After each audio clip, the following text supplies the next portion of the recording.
Hello friends, આજે હું તમારી સાથે શેર કરું છું સ્વાદિષ્ટ અને પૌષ્ટિક અડદની દાળની રેસીપી, જે આપણે દર શનિવારે તો બનાવતા જ હોઈએ છીએ, પણ આને અત્યારે શિયાળાની સિઝનમાં ખાવી ખૂબ જ ફાયદાકારક છે.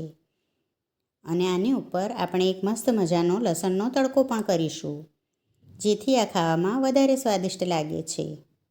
જો રેસીપી ગમે તો વિડીયોને લાઈક ચોક્કસથી કરજો. તો ચાલો આને બનાવવાનું શરૂ કરીએ. આના માટે મેં એક વાસણમાં 1 વાટકી અડદની દાળ લીધી છે. આ 250 ગ્રામ અડદની દાળ છે અને આની સાથે હું 1 ટેબલસ્પૂન ચણાની દાળ નાખીશ. ચણાની દાળ નાખવાથી અડદની દાળ પચવામાં હલકી થઈ જાય છે. હવે હું એને સાફ પાણી આવે ને ત્યાં સુધી ધોઈ લઈશ. અહીંયા મેં 2 થી 3 પાણીથી દાળને સરસ ધોઈ લીધી છે. હવે આપણે તેને ડાયરેક્ટ કુકરમાં જ વઘારવાની છે, એટલે આ દાળ ઝટપટથી બની જાય છે.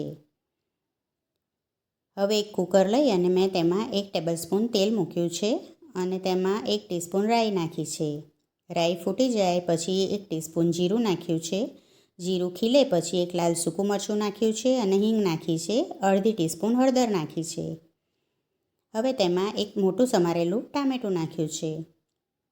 આને સારી રીતે મિક્સ કરી અને પછી તેમાં લસણની પેસ્ટ નાખી છે. 1 ટેબલસ્પૂન લસણની પેસ્ટ છે આ. હવે તેને સારી રીતે 2-3 સેકન્ડ મિક્સ કરી લેવું. પછી તેમાં લીલા મરચાં નાખ્યા છે. 2 લીલા મરચાં લીધા છે મેં અહીંયા. હવે તેને સારી રીતે મિક્સ કરી અને પછી તેમાં અડદની ધોયેલી દાળ ઉમેરી દેવી. પછી તેને મસાલા સાથે મિક્સ કરી લેવું.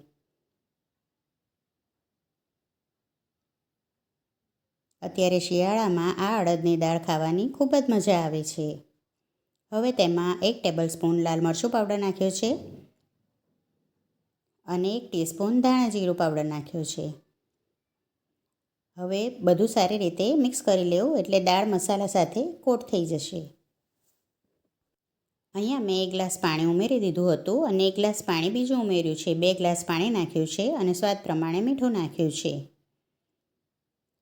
હવે કુકરને ઢાંકણ ઢાંકી અને આની 2 વિસલ કરી લેવી. 2 વિસલમાં દાળ સરસ બફાઈ જશે. જુઓ, અહીંયા દાળ બફાઈને તૈયાર છે. આપણે જોઈ લઈએ. જુઓ, દાળ સરસ તૈયાર છે. હવે હું આને ચેક કરી લઈશ. દાણાને સહેજ દબાવી જુઓ. એકદમ આસાનીથી તે દબાઈ જાય છે, એટલે દાળ સરસ બફાઈ ગઈ છે.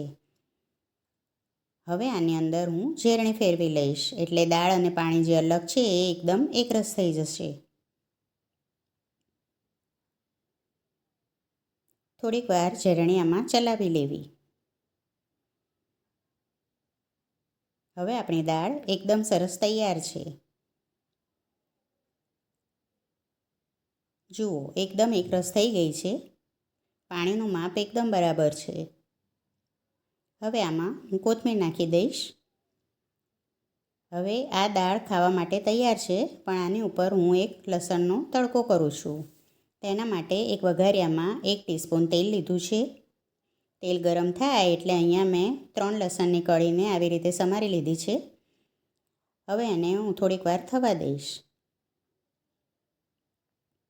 પછી તેમાં અડધી ટીસ્પૂન લાલ મરચું પાવડર નાખી અને આ તડકો હું દાળ ઉપર નાખીશ. આ દાળ ભાત, રોટલી કે જુવાર અને બાજરીના લોટની રોટલી સાથે ખૂબ જ સ્વાદિષ્ટ લાગે છે. જો રેસીપી ગમે તો વિડીયો ફ્રેન્ડ્સ અને ફેમિલીમાં શેર ચોક્કસથી કરજો.